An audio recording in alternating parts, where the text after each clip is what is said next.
하나님 아버지 감사합니다. 오늘도 저희들이 이렇게 저녁 시간에 하나님의 말씀을 좀 더 깊이 공부하기 위해서 모였습니다. 하나님께서 우리를 하나님의 사람으로 온전케 만들기 위해서 주신 귀한 말씀이오니 이 시간도 함께하여 주심으로 말미암아 이 말씀을 공부할 때에 깊은 깨달음이 있게 하여 주시고 더 깊은 신앙, 더 성숙한 신앙으로 나아갈 수 있는 저희들이 되게 하여 주시옵소서. 이 시간도 함께해 주시길 원합니다. 또 미참한 발걸음도 주께서 인도하여 주시옵소서. 예수님 이름으로 기도드리옵나이다. 아멘. 우리가 그동안에 선지서 들어가가지고 오바댜서 했고, 그 다음에 요엘서 했고, 그 다음에 오늘 아모스서를 할 생각입니다. 아마 여러분들 교재로는 20페이지 아닐까 생각합니다. 20페이지 아모스. 자,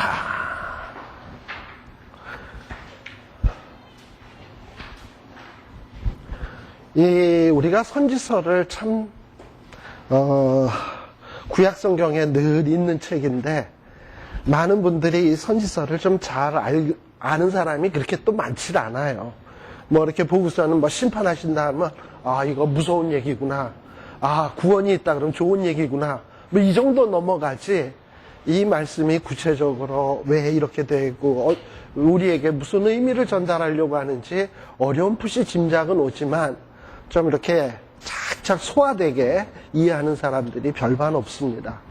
근데 그 이유 중에 하나는 뭐냐 하면 이 아모스서 하면 아모스가 언제 살았던 사람인지 또 아모스가 살던 시대는 어땠는지 어떤 왕과 아모스 선지자와의 관계 속에 있었는지 이런 것들에 대한 기본적인 지식이 없다 보니까 왜 이 아모스가 이런 말씀을 해야 되는지조차 모르는 거죠. 그러니까 이 선지서를 잘 이해하지 못하는 이유 중에 하나는 이 역사적인 배경 그런 거를 잘 모르기 때문에 그래요. 그래서 우리가 선지서를 잘 이해하려면 이 선지서를 누가 썼나, 도대체 언제 어느 왕 때 어디에서 그리고 왜 썼을까, 또 그 당시에 사람들은 어떤 상태였는가, 또 그런 사람들의 상태가 어땠길래 왜 이런 말씀을 하는 건가, 이런 것들을 좀 조목조목 알고 있어야 그래서 아모스서에 이런 얘기들이 나오는구나 하는 것을 알 수가 있습니다. 보통 이 아모스라고 하는 선지자는 BC 8세기 선지자라고 얘기를 해요. 우리가 BC 8세기라 그러면 언제를 BC 8세기라고 얘기를 하냐면 BC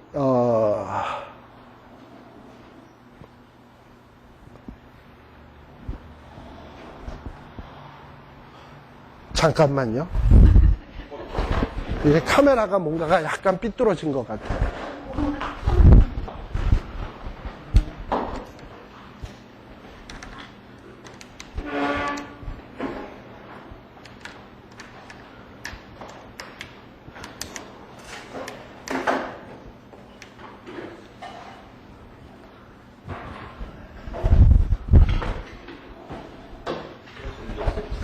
모르겠어요. 제가 쓱 보니까 제 얼굴이 안 보이는 것 같아.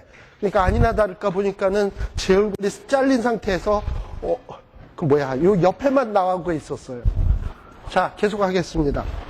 자, 아모스서를 우리들이 잘 이해하기 위해서는 아모스가 어느 시대에 왜 쓰여졌는지 하는 것을 알 필요가 있습니다.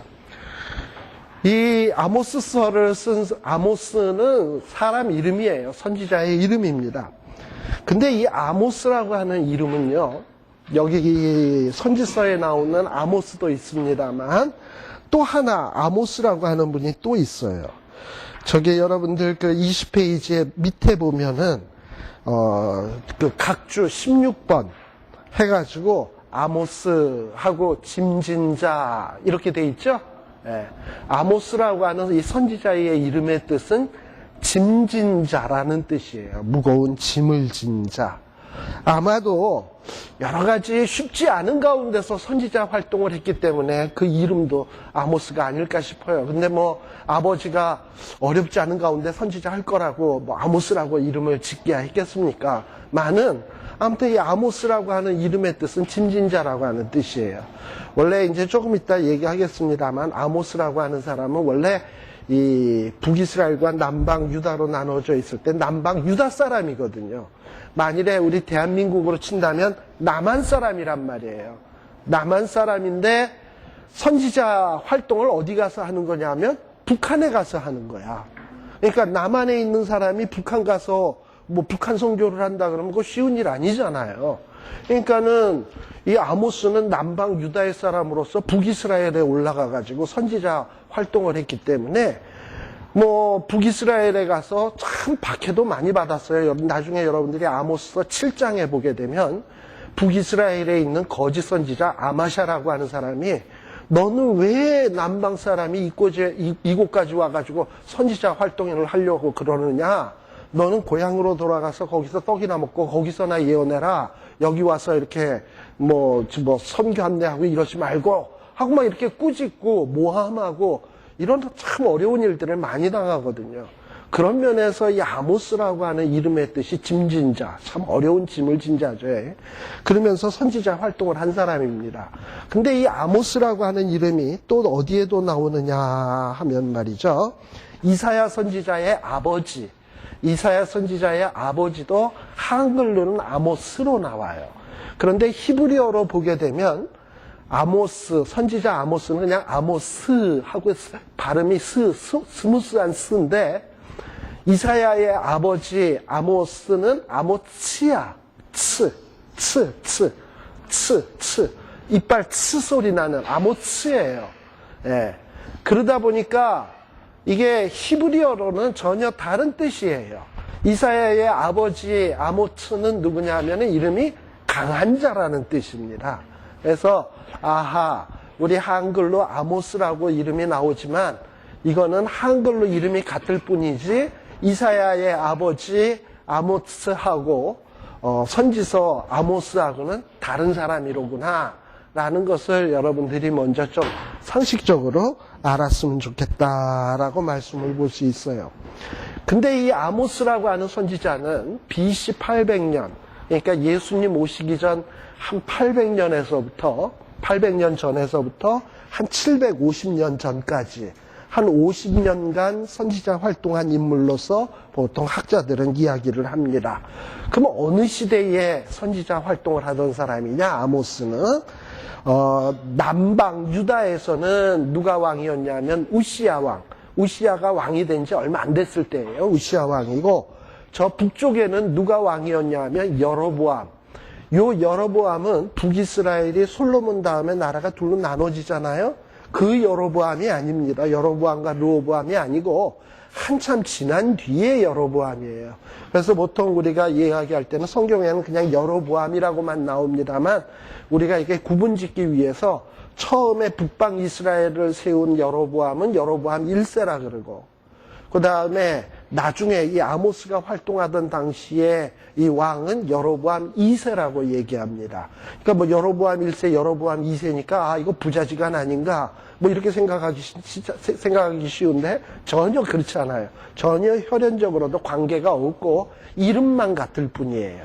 그런데 이 아모스 선지자가 활동하던 시대는 바로 이 여로보암 2세, 여로보암 2세가 활동하던 시대에 선지자 활동을 했습니다.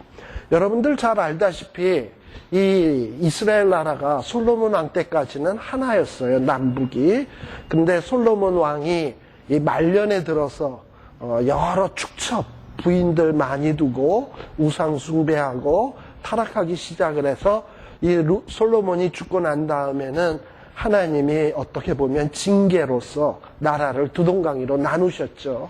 그래서 북쪽은 여로보암이 이스라엘이라고 하는 나라를 세웠고 남쪽에는 르호보암을 통해서 유다라는 나라가 지속이 됐습니다. 그렇게 해서 둘이서 아웅다웅 하고 이렇게 싸우다가 이제 아합과 여러분들 지난번에 우리 알다시피 여호사밧 시대에 화친 시대로 좀 들어갔다가 또다시 예후라는 사람이 등장하면서 나라가 또 둘로 또 나누어져서 확실하게 갔잖아요. 그러면서 그런 과정을 거치면서 뭔가 선지자들은요, 특히 8세기의 선지자들은 뭔가 느끼기 시작을 했어요. 아, 하나님이 이스라엘 백성들에게 12지파가 정말 하나가 되어가지고 한 마음이 되어가지고 마음을 다하고 뜻을 다하고 성품을 다해서 하나님 사랑하고 정말 이웃을 내 몸처럼 사랑하면서 하나님이 주신 사명, 세상의 빛과 소금, 그 다음에 복의 근원으로서의 역할, 이런 역할을 잘하기를 기대를 했는데 뭐 그런 기대에 걸맞기는커녕 뭐 보니까는 아합 시대나 여호사밧 시대나 뭔가 하나님의 뜻을 생각하기보다는 자신들의 번영, 자신들의 부유함 이런 것만 생각하면서 자꾸 타락의 길로 나아가고 있거든요. 그런 걸 보면서 선지자들은 이제 어느덧 희망을 이 이스라엘 나라에 대해서 희망을 접기 시작을 합니다. 또 특히 희망을 접기 시작을 해요. 자, 그래가지고 이제 이 희망을 접기 시작을 했지만 하나님이 이스라엘이라고 하는 나라를 완전히 버릴 수 있느냐? 버릴 수가 없어. 하나님은 자기가 택한 나라이니까. 그러니까 어떻게 해서든지 돌이켜보려고 선지자들을 보내서 그들을 돌아오라고 외치게 되는 거예요. 자, 이런 맥락에서 북이스라엘 여로보암 2세 때에 아모스가 이 선지자로서 부름을 받아서 북이스라엘 여로보암 2세 있는 곳으로 가서 이제 말씀을 증거하게 되는데요. 다음 페이지 21페이지에 보면 그러면 이 아모스서를 왜 기록했나 하는 것을 좀 생각해 볼 필요가 있어요. 우리가 성경 말씀은 하나님의 사람으로 온전케 하기 위해서 만든 거거든요. 그러니까 어떤 말씀이 주어졌다는 것은 말씀 주어진 사람들이 아직 온전치 못한 구석이 있기 때문에 그래. 북이스라엘 사람들에게 아모스가 파송받았다는 것은 북이스라엘 사람들이 뭔가 온전한 모습이 없었기 때문에 그래요. 자, 그러면 어떻게 온전하지 못했냐? 이 북이스라엘은요, 아모스가 파송된 당시에 참으로 영적인 암흑기였습니다. 사실 북이스라엘은 여로보암이라고 하는 사람이 왕이 된 다음부터 계속해서 영적인 암흑기야. 왜냐하면 베델과 단에다 금송아지 만들어 놓고 하나님 대신에 그걸 섬기게 자꾸 왕들이 강요를 했고 뭐 이러면서 참 어려움들이 참 많았어요. 그런데 이 여로보암 2세 때는요 더더욱 영적인 암흑기였어요. 어느 정도로 영적인 암흑기였냐 하는 것들을 우리들이 잘 알 필요가 있는데, 근데 반대로 경제적으로는 말이죠, 이 여로보암 2세 때 굉장히 많이 부흥을 했어요. 여러분들 구약 성경 한 구절 찾아봅시다. 열왕기하 14장.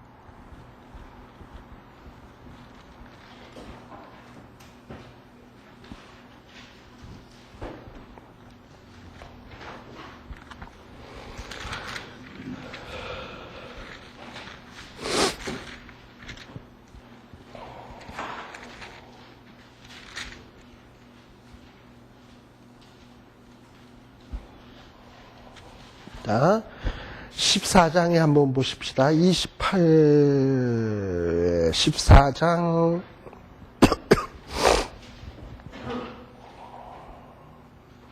25절부터 보겠습니다.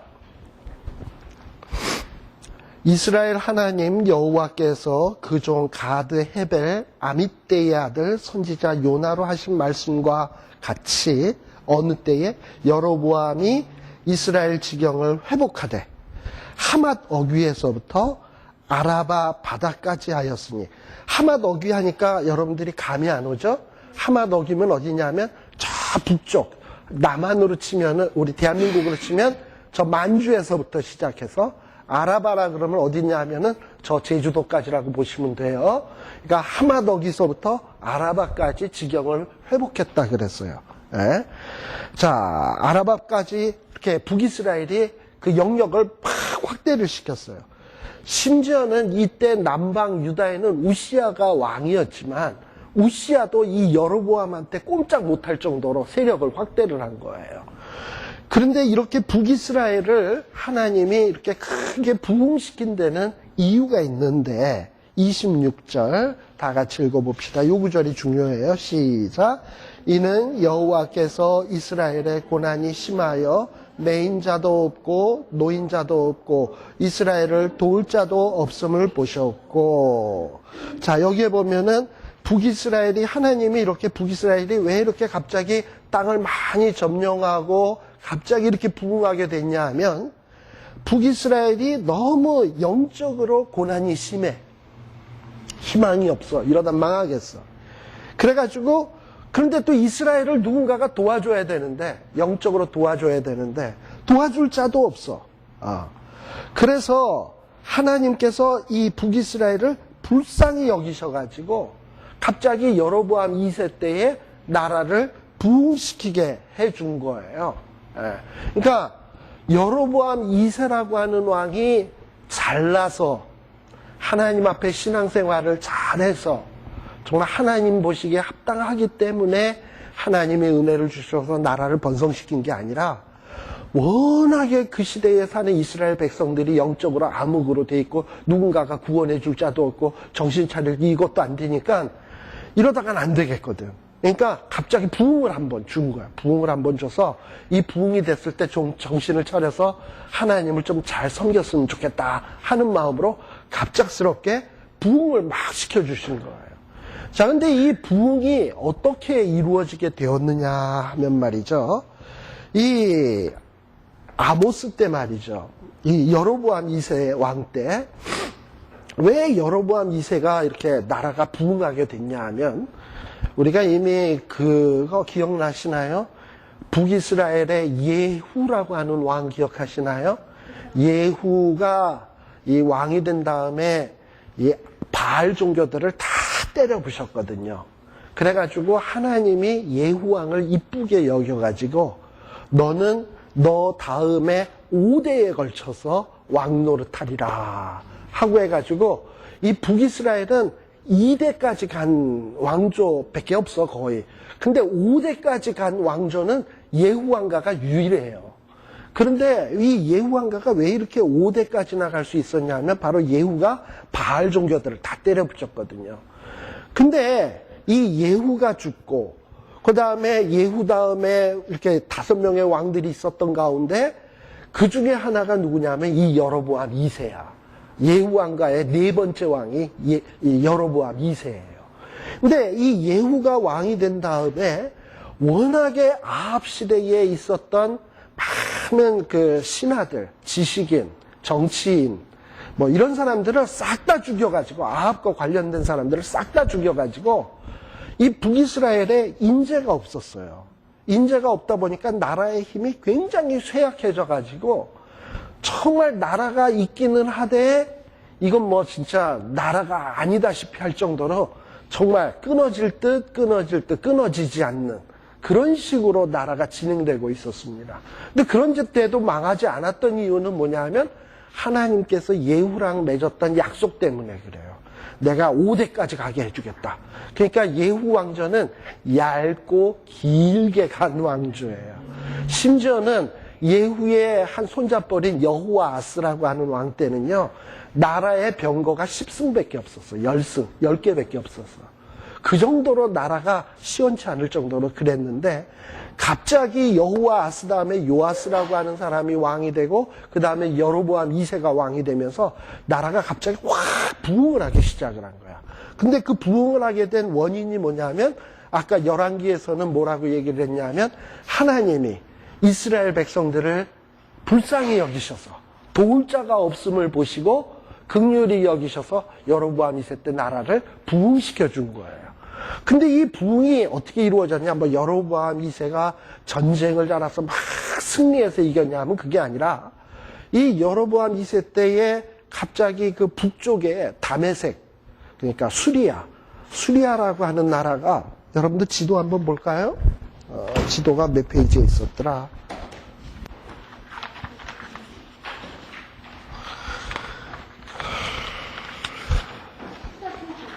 14페이지입니까? 네. 14페이지 한번 보세요. 14페이지 보면 제일 위에 보면 수리아라고 하는 나라 있죠? 그 수리아라는 나라, 그 수리아 글자고 바로 위에 보면 조그만 글씨로 다메섹이라고 있죠? 이 수리아라는 나라의 수도가 다메섹이에요. 근데 이 수리아라는 나라는 다른 말로도 무슨 말로도 일컬어졌냐면 아람이라는 나라로도 일컬어졌어요. 근데 이 아람이라는 나라가 이 북이스라엘에 아주 그렇게 못된 짓을 많이 한 나라야. 계속 못된 짓을 많이 했는데 이 아람 나라가 말이죠. 어떨 때 꼭 쳐들어오냐 하면은 이스라엘이 추수할 때 쳐들어와. 딴 때는 농사 지을 때는 안 쳐들어와.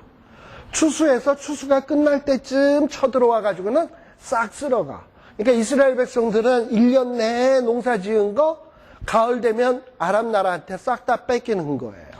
특별히 이 수리아 사람들이 어디로 많이 쳐들어왔냐 하면 옆에 보면 그 수리아 밑에 보면 바산이라고 있죠. 그 바산이라는 곳이 이 북이스라엘 땅이거든요.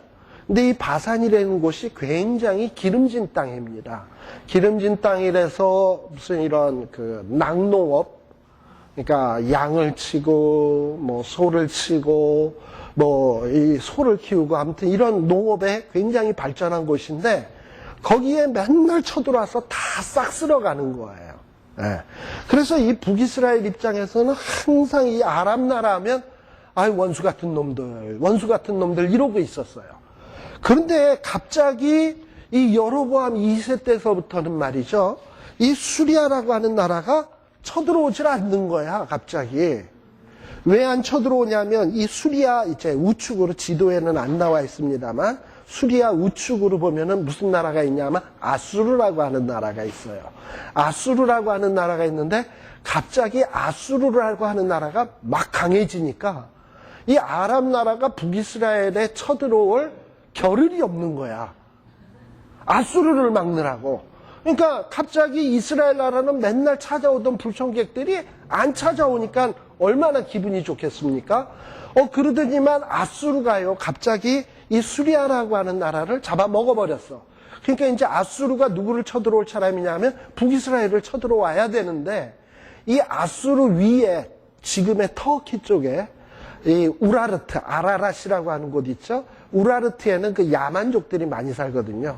근데 야만족이라고 항상 약한 게 아니에요. 야만족들도 어떨 때는 이 부족 국가의 그 최고 높은 그 부족장인가? 뭐 이런 사람들이 강한 자가 있을 때는 굉장히 무시무시한 옛날 무슨 해적 바이킹 같은 거 있잖아요. 그런 자들이 야만족들이 아수르를 자꾸 공격해오니까 아수르도 북이스라엘에 눈을 돌릴 틈이 없는 거야.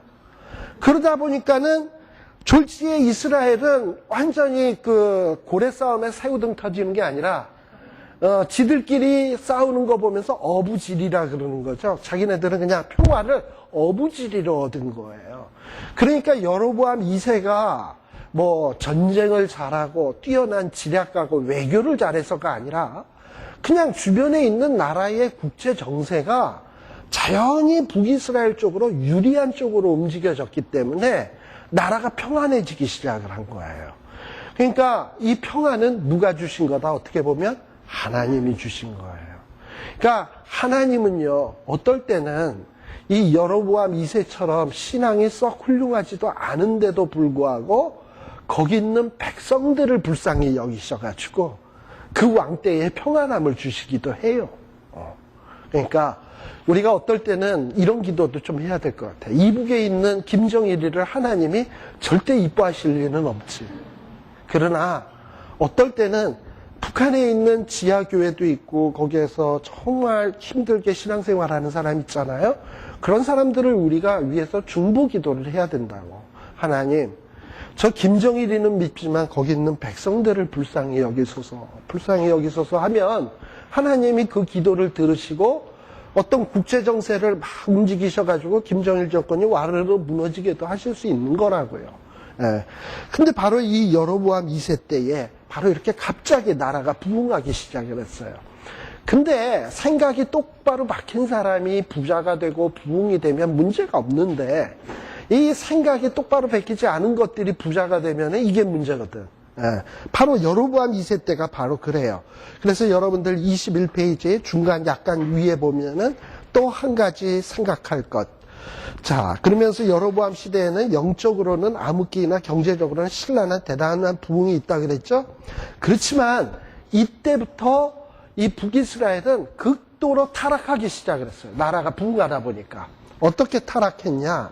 사치. 나라가 잘 먹고 잘 살다 보니까 이 귀족이나 왕들이나 지배계층 사람들이 사치해지기 시작을 했어요. 그래서 우리가 좀 이따 살피겠습니다만 아모스서 3장 같은 데 보면 이 왕이 궁궐이 있는데 어떤 궁궐이 있냐면 여름궁이 있고 겨울궁이 있고 상하궁이라는 게 있어.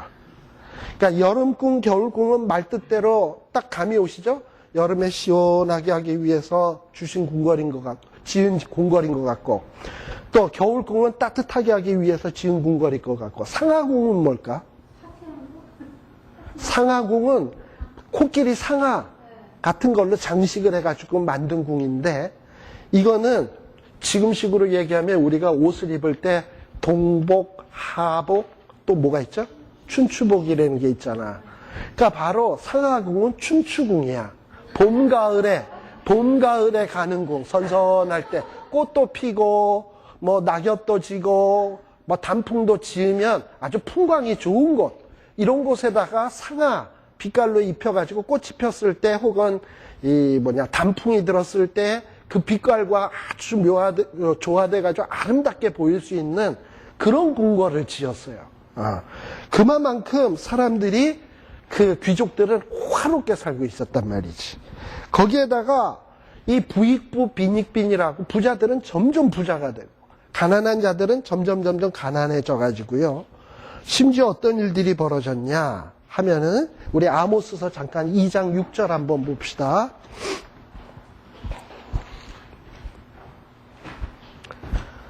아모스 2장 6절에 보게 되면 1276페이지 여호와께서 이스라엘의 서너 가지 죄로 인하여 서너 가지 죄라는 건 죄가 세 가지, 네 가지 죄라는 얘기가 아니라 여러 번 반복되는 죄라는 얘기예요. 한두 번이 아니라 서너 번씩이나 계속 반복되는 죄인데 그 죄로 인해서 하나님이 벌을 돌이키지 않는데 그 죄의 내용이 뭐냐 하면 저희가 뭘 받고? 은을 받고 뭘 팔아요? 의인을 팔고. 그러니까 의인이 은 하나의 값밖에 안 되는 거예요. 심지어는 신 한 켤레를 받고 가난한 사람들을 팔아요. 궁핍한 자를 팔아요. 그러니까는 진짜 조그만 돈 때문에 사람을 팔아먹는 거야. 이 사람이라는 거는 성경에 보면 천하보다도 귀한 것 아닙니까? 그런데 이 부자들은 동전 몇 입 때문에 사람을 팔고 의인을 팔아넘겨서 자기네 부만 축적하던 이런 시대예요. 그러니까 부자들은 자꾸 부자가 되고 의인이나 궁핍한 자들은 자꾸 가난해지게 돼 있어. 이러고 있어요. 또 그뿐만 아니라 7절에 보면 가난한 자의 머리에 있는 뭘 탐내요? 티끌. 우리 딸내미도 보면 이런 머리핀 같은 거 참 이뻐하대. 근데 머리에 가난한 자들의 머리 위에 뭐가 있겠어요? 비듬이나 있을래나? 근데 그 비듬을 보고서는 저거 무슨 액세서리인가 싶어가지고 그걸 탐내고 또는 겸손한 자의 길을 굽게 하며 부자가 한 젊은 여인에게 다녔다. 여기 이 부자가는 돈 많은 사람을 얘기하는 게 아닙니다. 부자, 아버지와 아들이에요. 아버지와 아들이 누구에게 다녀요? 한 젊은 여인에게 왜 다닐까 이거? 신방 가는 걸까요? 전도하러 가는 걸까요? 전혀 그런 것 같지는 않죠? 그러니까 아버지와 아들이 하나의 기생을 듣고 서로 왔다 갔다 하는 거야. 그러니까 아주 도덕적으로도 아주 타락한 거예요. 또 심지어는 8절에 보면 모든 단 옆에서 전당 잡은 옷 위에 누우며 그러니까 보통 이스라엘 사람들이나 이 팔레스틴에 있는 사람들 옷 보면 막 칭칭칭칭 감잖아요. 사실 지금이야 이 옷감이라는 게 별로 비싼 것 아니지만 이 당시에는 이 옷감 하나 만들려면 이게 보통 일이 아니거든요. 근데 이 칭칭 감으려면은 얼마나 많은 옷감이 들었겠어요. 그러다 보니까 이 팔레스틴이나 중동에 있는 사람들에게 있어서 이 칭칭 감는 겉옷은 저녁에 잠잘 때 덮는 이불의 역할을 해요. 그래서 암만 돈이 없으면 사람들이 옷 내놔 해가지고 옷을 가져가도 저녁이 되면 중동의 기후도 여기 기후랑 비슷해서 밤은 춥고 낮은 덥거든. 그러니까 밤이 되면 추우니까 덥고 자라고 이불은 줘야 되는 거거든. 근데 여기 있는 사람들은 단 옆에서 전당 잡은 옷 위에 누웠다라는 것은 밤에 전당 잡은 옷 지들이 또 덮고 자는 거니까 가난한 자에게 준 게 아니죠. 돌려준 게 아니죠. 전당 잡고 돌려주지를 않은 거야. 그리고서는 밤새 성전에서 벌금으로 얻은 포도주를 마셨다. 이게 이 당시 이 북이스라엘의 귀족들, 돈 많은 자들의 짓거리예요. 짓거리였습니다. 이렇게 타락했단 말이죠. 또 그뿐만 아니라 4장 한번 가보세요. 4장 1절에 보면 사마리아 산에 거하는 바산의 암소들아.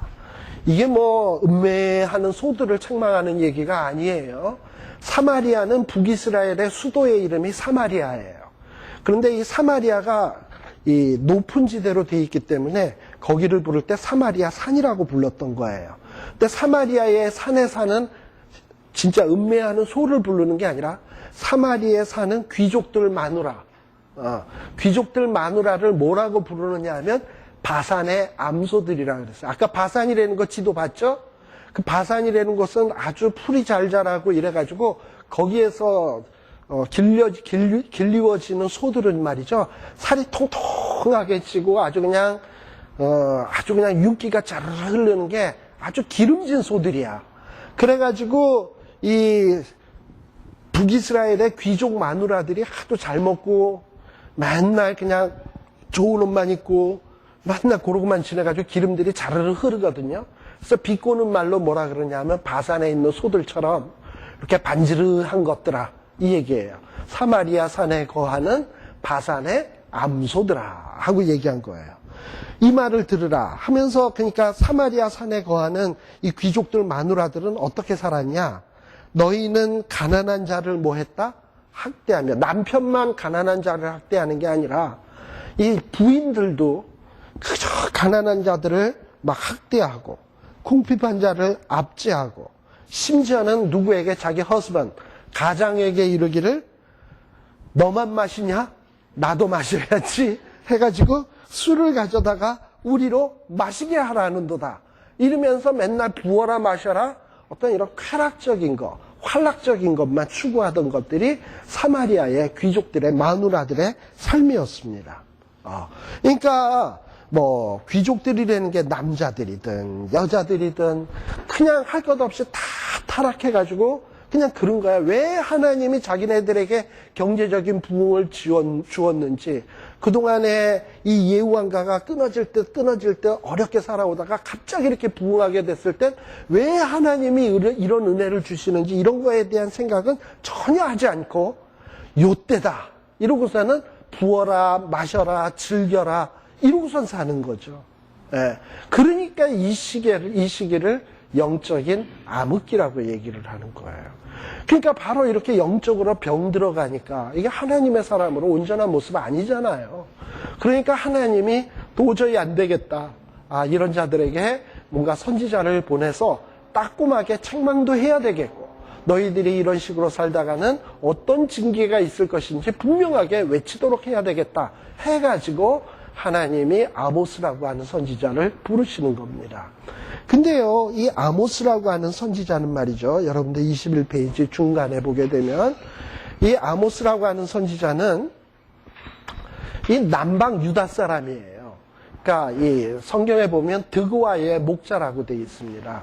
이 드그와라고 하는 것은 예루살렘으로부터 조금 떨어져 있는 곳입니다. 한 12마일 정도 떨어져 있는 곳이에요. 그리고 남쪽으로도 한 6마일 정도 떨어진 곳인데, 근데 이 유다 땅이 그렇게 기름진 땅이 아니거든요. 특히 이 드그와라는 지역은 농사짓기에는 적합한 땅이 아니에요. 그러다 보니까 사람들이 이런 뽕나무, 무화과나무 뭐 이런 거나 치면서 어떤 양이나 치고 이런 낙농업을 하는 그런 땅이에요. 근데 그곳에서 마치 낙농업에 종사하는 드그와의 목자인 이 아모스를 하나님이 부르신 겁니다. 자, 그런데 이 아모스라고 하는 사람을 생각을 해보세요. 여러분들이 이제 뭐 소나 양 같은 거 치면서 또는 뽕나무라고 돼 있지만은 영어 성경에 보면 피그 트리라고 돼 있거든요. 피그 트리는 뭐냐면 무화과예요, 일종의. 근데 그렇게 좋은 무화과는 아니고. 근데 그런 어떤 그 과일 재배하는 일을 하는 이런 사람이니까 늘 그 뭡니까? 이 나무, 이렇게 들판, 자연과 벗삼은 사람 아니겠어요? 이 사람이 이 들판에서 나무 같은 거 이렇게 가꾸면서 혹은 양떼들을 다루면서 뭘 했겠습니까? 하나님 앞에 묵상하고 기도하고 또 때로는 자기의 그 현실, 유다 나라의 영적으로 어두워져가는 현실, 또 북이스라엘의 한심한 모습 이런 거 보면서 하나님 앞에 하나님 이 나라가 이렇게 돼가니 이거 어쩌면 좋아요, 이런 기도하던 사람 아니겠습니까? 바로 이런 사람을 하나님이 탁 픽업하신 거야. 그래, 네가 나한테 이런 기도도 하고 이러니 내가 너를 보내리라, 선지자로서 보내리라. 어디로 보내느냐 하면 북쪽으로 가라. 그러니까 남한에 있는 사람을 북한으로 가라는 거나 똑같아요. 그래가지고 이 부름을 받고 북이스라엘에 가서 하나님의 말씀을 증거하러 가게 된 겁니다. 그러니까 이 남쪽에 있는 사람이 북이스라엘 쪽으로 간다라는 것은 목숨을 걸어야 되는 거예요. 그러니까 선지자로서 목숨을 걸고 북이스라엘에 가서 활동한 선지자가 바로 이 아모스입니다. 자, 그러면 이런 아모스가 이 북이스라엘에 가서 말씀을 증거하는데요. 자, 그러면 이 아모스가 북이스라엘에 가서 어떤 말씀을 외치는 건가 하는 것을 우리들이 이제 성경을 펴놓고 같이 한번 살펴보도록 하겠습니다. 아모스 1장입니다.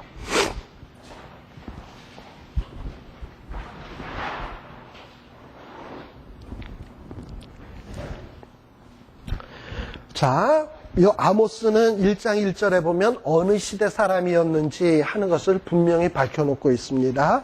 유다 왕 어느 왕 시대? 우시야. 또 북이스라엘 왕은 누구였냐 하면 요아스의 아들 여로보암이라 그래 돼 있어요. 여로보암. 바로 이 여로보암 때 나라가 막 부흥했다 그랬죠. 근데 이 부흥하던 시대에 선지자로 부름을 받았는데 거기에 묘한 말이 하나 있어요. 여로보암 시대에 무슨 전? 지진 전 몇 년에? 2년에 드고아의 목자 중 아모스가 이스라엘에 대하여 묵시받은 말씀이라 라고 되어 있어요. 그러니까 아모스가 하나님 앞에 계시의 말씀을 받았는데 여로보암, 북이스라엘 여로보암 왕 때 받았는데 특별히 언제였냐면 북이스라엘 여로보암 왕 때 커다란 지진이 있었던 것 같아요. 여기 지금 IT에 났던 이런 지진처럼 큰 지진이 한 번 있었던 것 같아요. 근데 그 지진 나기 얼마 전에 이 아모스가 계시의 말씀을 받았냐면 지진 나기 전 2년 전에. 그래가지고요, 2년 전에 이 아모스가 8장 같은데 한번 보세요. 잠깐 뭐 나중에도 8장.